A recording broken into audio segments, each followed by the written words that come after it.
கிறிஸ்துவுக்குள் பிரியமானவர்களே, கர்த்தராகிய இயேசு கிறிஸ்துவின் நாமத்தினால் உங்கள் அனைவருக்கும் என் அன்பின் வாழ்த்துதலை தெரியப்படுத்துகிறேன். கர்த்தர் இன்று உங்களுக்காக கொடுக்கும் ஆசீர்வாத வசனம் 91வது சங்கீதம் 14வது வசனம். அவன் என்னிடத்தில் வாஞ்சியாயிருக்கிறபடியால் அவனை விடுவிப்பேன், என் நாமத்தை அவன் அறிந்திருக்கிறபடியால் அவனை உயர்ந்த அடைக்கலத்திலே வைப்பேன். ஹல்லேலூயா. பிரியமானவர்களே, முதல் பகுதியை பாருங்க. அவன் என்னிடத்தில் வாஞ்சியாயிருக்கிறபடியால், அதாவது நம்முடைய வாஞ்சை கர்த்தர் மீது மாத்திரமே இருக்க வேண்டும். இந்த உலகத்தின் மீதோ, உலக சிற்றின்பங்கள் மீதோ, உலக பொருள் மீதோ அல்லது பணத்தின் மீதோ நம்முடைய வாஞ்சை இருக்கக்கூடாது. நம்முடைய வாஞ்சை கர்த்தராகிய தேவனிடத்தில் இருக்க வேண்டும். அப்பொழுது நம்முடைய வாழ்க்கையை கர்த்தர் ஆசிர்வதிப்பார். நல்லா கவனிங்க. அவனை விடுவிப்பேன் என்று கர்த்தர் சொல்லுகிறார். இரண்டாவது பகுதியை பாருங்க. என் நாமத்தை அவன் அறிந்திருக்கிறபடியால் அவனை உயர்ந்த அடைக்கலத்திலே வைப்பேன். ஹல்லேலூயா. பிரியமானவர்களே, கர்த்தருடைய நாமத்தை அறிந்து கொண்ட நாம் நம்முடைய வாழ்க்கையில் இருக்கக்கூடிய எல்லா போராட்டங்கள், பிரச்சனைகள் எல்லாவற்றிலும் இருந்து தேவனாகிய கர்த்தர் நமக்கு விடுதலை கொடுக்க வேண்டும் என்றால் நம்முடைய வாஞ்சை அவர் மீது இருக்க வேண்டும். 119வது சங்கீதம் 40வது வசனம் இப்படியாக சொல்லுகிறது. இதோ உம்முடைய கட்டளைகள் மேல் வாஞ்சியாயிருக்கிறேன், உமது நீதியால் என்னை உயிர்ப்பியும். ஹல்லேலூயா. பிரியமானவர்களே, தாவீது இதை சொல்லுகிறார். கர்த்தருடைய கட்டளைகள் மேல் அவர் வாஞ்சியாயிருக்கிறாராம். அப்போ பிரியமானவர்களே, நம்ம கர்த்தருடைய கட்டளையின் மீது தாவீதை போல வாஞ்சையா இருக்க வேண்டும். இரண்டாவது பகுதியை பாருங்க. உமது நீதியால் என்னை உயிர்ப்பியும். ஹல்லேலூயா. நீதி என்றால் கர்த்தருடைய உண்மை. அவர் நியாயாதிபதி. அவரை சுற்றி உண்மை சூழ்ந்திருக்கிறது. பிரியமானவர்களே, இன்னைக்கு உங்களுடைய வாழ்க்கையில இடிந்து போன சூழ்நிலைகள் இருக்கிறதா? கவலைப்படாதீங்க. கர்த்தர் உங்களை உயிர்ப்பிக்க வல்லவர். அவருடைய நீதியின் மூலமாக அவர் உங்களுக்கு உயிர்ப்பித்தலை கொடுக்கிறவர்.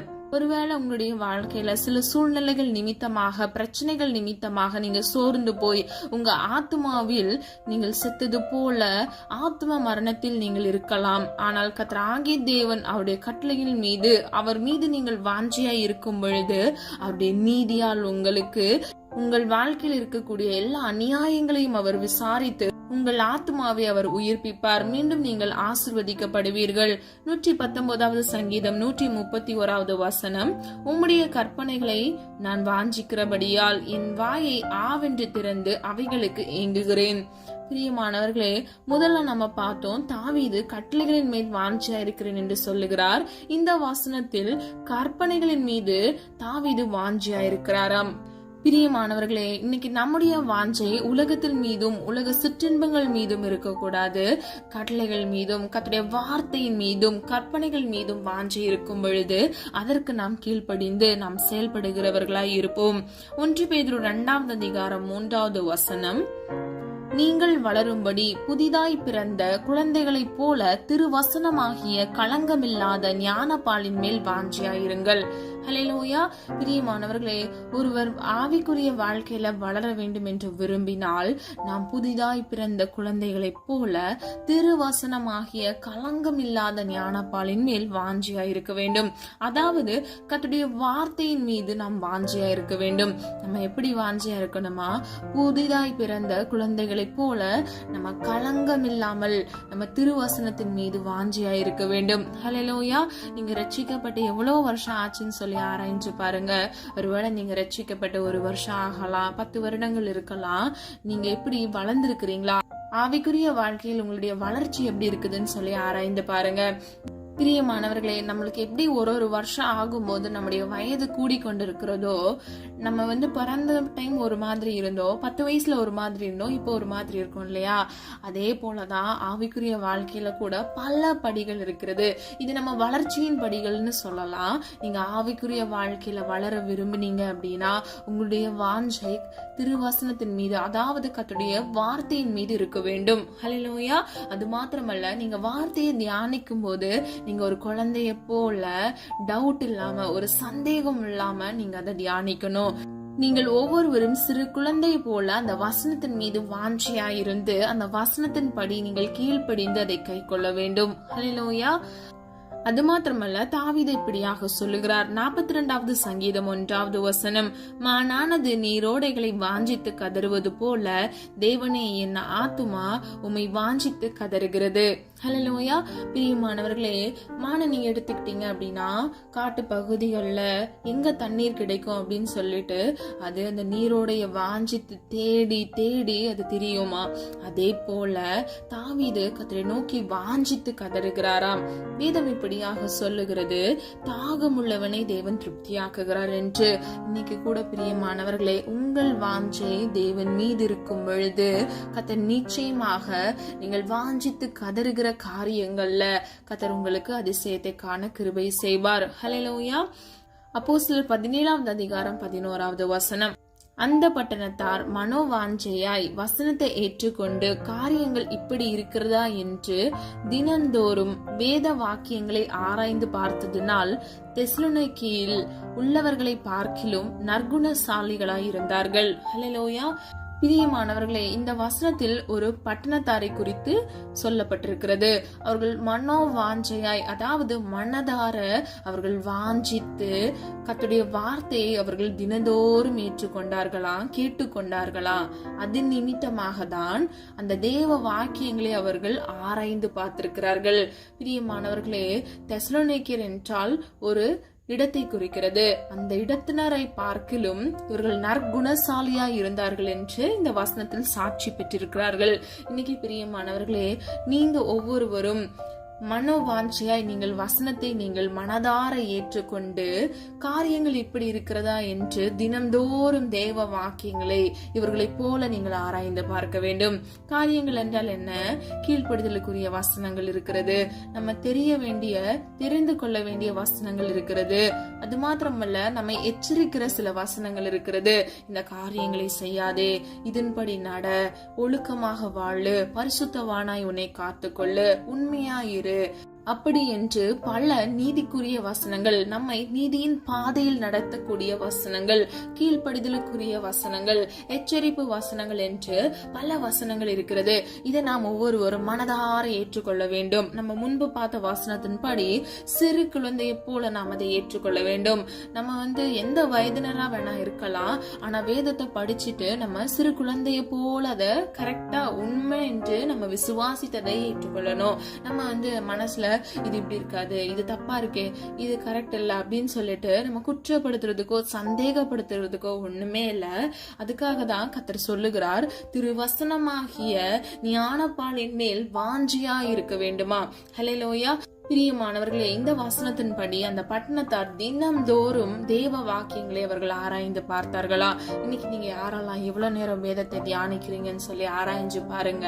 நீங்க பண்ண முடியல, நீங்க ஒர்க்ல இருக்கிறீங்க, இல்லைன்னா நீங்க ஹவுஸ் ஒய்ஃபா இருக்கிறீங்க, நீங்க யாரா வேணா இருக்கலாம், உங்க கையில வேதத்தை எடுத்து நீங்க அட்லீஸ்ட் ஒரு சாப்டராவது ஒரு அதிகாரத்தையாவது தியானிச்சு அன்றைக்கு கர்த்தர் உங்களுக்கு அதன் மூலமாக என்ன பேசுகிறார், எந்த காரியங்களை நீங்க கற்றுக்கொள்ள வேண்டும், எதை நீங்க செய்யக்கூடாது அப்படின்னு சொல்லி நீங்களே அதை புரிந்து கொள்ளலாம். பிரியமானவர்களே, வேத சத்தியத்தில் உள்ள வெளிச்சங்களை நீங்கள் அறிந்து கொள்ளும் பொழுது உங்களுடைய வாழ்க்கையில் இருள் இருக்காது, உங்களுடைய வாழ்க்கை வெளிச்சமாக இருக்கும்.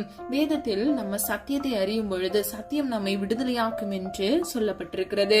பிரியமானவர்களே, வேத வசனங்கள் எல்லாம் சத்தியமாக, நீதியாக, உண்மையாக இருக்கிறது. அந்த சத்தியத்தை நீங்கள் அறிந்து கொள்ளும் பொழுது நிச்சயமாக உங்களுடைய வாழ்க்கையில் முன்பு இருந்தது போல இருக்காது, நீங்கள் ஆசீர்வதிக்கப்பட்டவர்களாக நீங்கள் இருப்பீர்கள். ஹல்லேலூயா.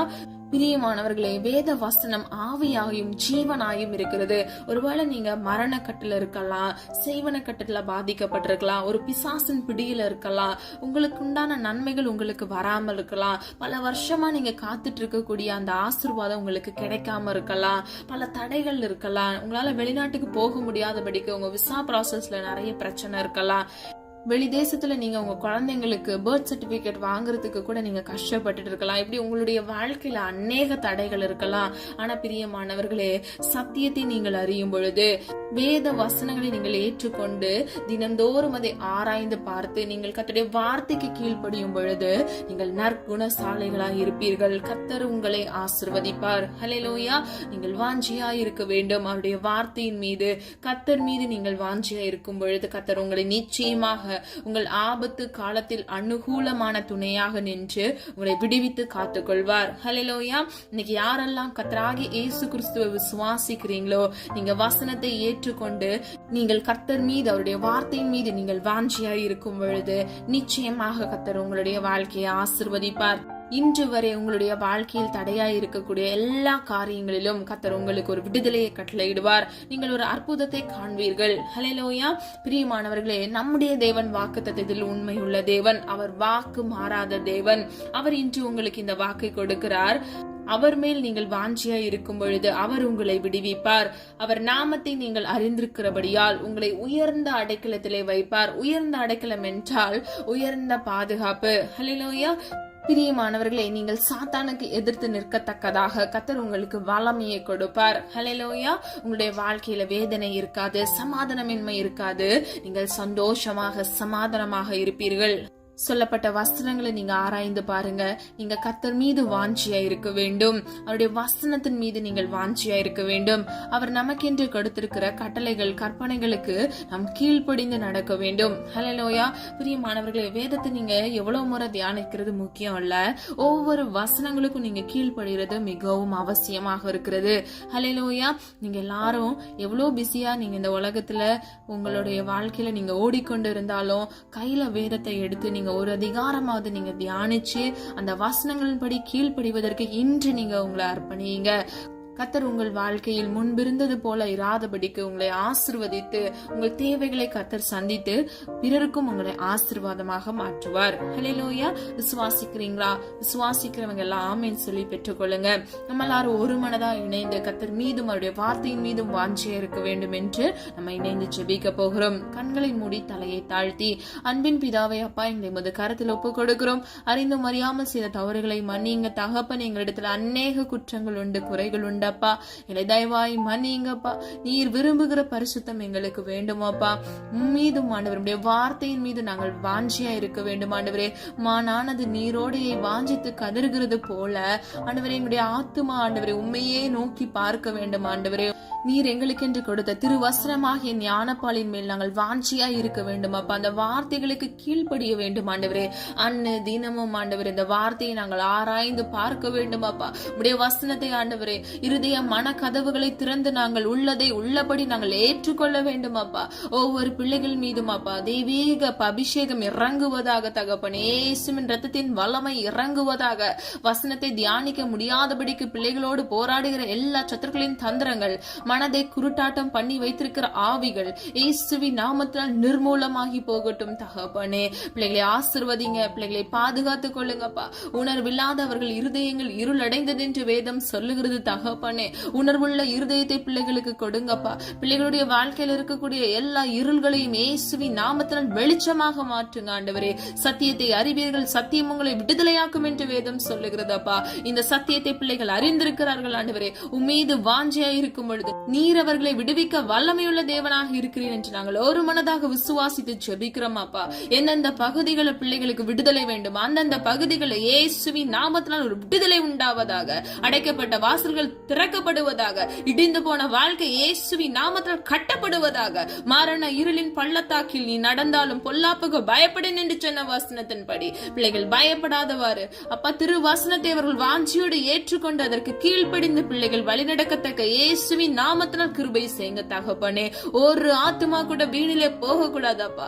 பரலோக ராஜ்யம் ஆண்டவரே மனம் திரும்புகிற ஒரு பாவியின் நிமித்தமே சந்தோஷப்படுகிறதப்பா. மனம் திரும்ப வேண்டுமாப்பா. எந்தெந்த பாவ வழியில் உடைய பிள்ளைகள் சிக்கி கிடைக்கிறார்களோ, வேதனையோடு கண்ணீரோடு துக்கத்தோடு இருக்கிறார்களோ, அந்த வழிகளில் இருந்து உம்மை நோக்கி திரும்பத்தக்கதாக இயேசுவின் நாமத்தினால் அப்பா உடைய கிருபை இப்பொழுது இறங்கி உடைய பிள்ளைகளை உம்மை நோக்கி திரும்பத்தக்க கிருபை செய்வீராக தகப்பனே. நம்பிக்கையுடைய சிறைகளே கர்த்தரை நோக்கி திரும்புகள் என்று சொன்ன வசனத்தின்படி உம்மை நோக்கி திரும்ப வேண்டும் அப்பா. உம்மீது நம்பிக்கையோடு விசுவாசத்தோடு வாஞ்சையோடு ஆண்டவரே உம்மையே நோக்கி பார்க்க கர்த்தர் தாமே கிருபை செய்வீராக தகப்பனே. தகப்பனே. நான் உன்னை ஆசீர்வதித்து பெருக பண்ணுவேன் என்று சொன்ன வசனத்தின்படி ஒவ்வொரு பிள்ளைகள் இழந்த சந்தோஷத்தையும் சமாதானத்தையும் இரட்டிப்பாக மீண்டும் அவர்களுக்கு கொடுத்து பிள்ளைகளை பெருக பண்ணுங்கப்பா. ஆசீர்வதிங்க தகப்பனே. உம்முடைய பிள்ளைகள் வெக்கப்பட்டு போக கூடாது தகப்பனே. ஒருவர் முன்னும் ஆண்டவர்களுடைய தலைகள் அப்பா தலை குனிந்து நிற்க கூடாது தகப்பனே. பிள்ளைகளை ஆசீர்வதிங்க தகப்பனே. பிள்ளைகளுக்கு சமாதானத்தை கட்டளையிடுங்கப்பா. பிறருக்கு ஆசீர்வாதமாக மாற்றுங்கப்பா. ஜீவனுள்ள சாட்சியாக மாற்றுங்க ஆண்டவரே. நீர் அப்படியே செய்கிறதற்காக நன்றி நன்றி நன்றி. கேட்கிற எவனும் பெற்றுக்கொள்வான் என்று வேதம் சொல்லுகிறது தகப்பனே. கூப்பிடுகிற யாவருக்கும் நீ செவி கொடுப்பீர் என்று வேதம் சொல்லுகிறதப்பா. நாங்கள் விசுவாசிக்கிறோம் ஆண்டவரே. நாங்கள் ஒரு மனதாக உண்மையே நோக்கி கேட்கிறோம் அப்பா. இந்த விண்ணப்பத்தை கர்த்தர் அப்பா அங்கீகரித்து ஒவ்வொரு பிள்ளைகளுக்காக நீர் மனமிறங்கி ஆண்டவரே வேதத்தை எடுத்து தியானிக்கிற ஒவ்வொரு பிள்ளைகளுடைய இருதயத்துல கர்த்தர் கிரியை செய்வீராக தகப்பனே. நீர் அப்படியே செய்கிறதற்காக நன்றி அப்பா. நாங்கள் ஒவ்வொருவரும் ஆண்டவரே கிரியைகளுக்கு தக்க பலனை அடைந்து கொள்வோமே தகப்பனே. அப்பா நாங்கள் கிரியைகளில் கவனமுடையவர்களாய் எந்த செயல்களை செய்தாலும் நன்மையானதை செய்து உம்முடைய வழியை உம்முடைய கால் தடத்தை பின்பற்றி வர கிருபை செய்வீராக தகப்பனே. அப்பா சிலுவையை எடுத்து என்னை பின்பற்றி வா என்று சொன்ன வசனத்தின் படி தகப்பனே இந்த உலகத்தை வெறுத்து உமையை நோக்கி பார்த்து ஆண்டவரே நீதியின் பாதையில் உமை பின்பற்றி வர பிள்ளைகளுக்கு கிருபை கொடுங்கப்பா. பிள்ளைகளுடைய அழுகையை மாற்றுங்க, கண்ணீரை மாற்றுங்கப்பா. துக்கத்தை சந்தோஷமாக மாற்றுகிற தேவன் நீரல்லவா தகப்பனே. அப்பா உண்மையே வாஞ்சித்து அப்பா உம்மிடத்திலிருந்துதான் எனக்கு விடுதலை கிடைக்கும் என்று நம்பிக்கையோடு காத்திருக்கிற உடைய பிள்ளைகள் முகம் வெக்கப்பட்டு போக கூடாது தகப்பனே. பிள்ளைகளை ஆசீர்வதிங்க, பிள்ளைகளை பாதுகாத்துக் கொள்ளுங்க. நீடிய ஆயுள்னால நன்மைனால அப்பா பிள்ளைகளை திருப்தியாக்குங்கப்பா. இவர்களை மாத்திரமல்ல இவர்கள் நேசித்த குடும்ப நபர்களை கூட ஆண்டவரே கர்த்தருடைய சித்தத்தின் படி தகப்பனே பிள்ளைகளை ஆசீர்வதித்து பாதுகாத்துக் கொள்ளுங்கப்பா. சுக பலன் ஆரோக்கியத்தை கட்டளையிடுங்க. பிள்ளைகள் வாழ்க்கையில் இருக்கக்கூடிய எல்லா சாபங்கள் தரித்திரங்கள் இயேசுவின் ரத்தத்தின் வல்லமையினால் ஆசீர்வாதமாக மாற்றுவீராகப்பா. இழந்து போன சந்தோஷத்தையும் சமாதானத்தையும் திரும்ப இப்பொழுதே பெற்றுக்கொள்ளத்தக்கதாக எங்களை ஆசீர்வதிக்கும்படியை ஜெபிக்கிறேன். நீர் அப்படியே செய்து விட்டீர், அதற்காக நன்றி. ஒவ்வொரு பிள்ளைகளுக்கும் அப்பா கர்த்தர் வாக்கு கொடுத்த அந்த வாக்கு தத்தத்தின் படி பிள்ளைகள் ஒவ்வொருவரும் அந்த வாக்கு தத்தத்தை சுதந்திரித்துக் கொள்ள கர்த்தர் பிள்ளைகளை தகுதிப்படுத்தி பிள்ளைகளை ஆசீர்வதித்து பிள்ளைகளை பாதுகாத்துக் கொள்ளுங்க. உடைய நாம மாத்திரம் மகிமைப்படுவதாக தகப்பனே. இன்னும் அநேக பண தேவைகளோடு கடன் பிரச்சனையில் சிக்குண்டு சோதிக்கப்பட்டு வாதிக்கப்பட்டு இருக்கிற நம்முடைய பிள்ளைகள் இஎம்ஐ லோன்ஸ்களை கட்ட முடியாமல் கஷ்டப்பட்டு தவித்து வருகிற குடும்பங்கள் எல்லாவற்றிலும் ஆண்டவரே பிள்ளைகளுக்கு நல்லதை நன்மையை மேன்மையை ஆசீர்வாதத்தை சுதந்திரித்துக் கொள்ளத்தக்கதாக பிள்ளைகளை ஆசீர்வதிங்க ஆசீர்வதிங்க தகப்பனே.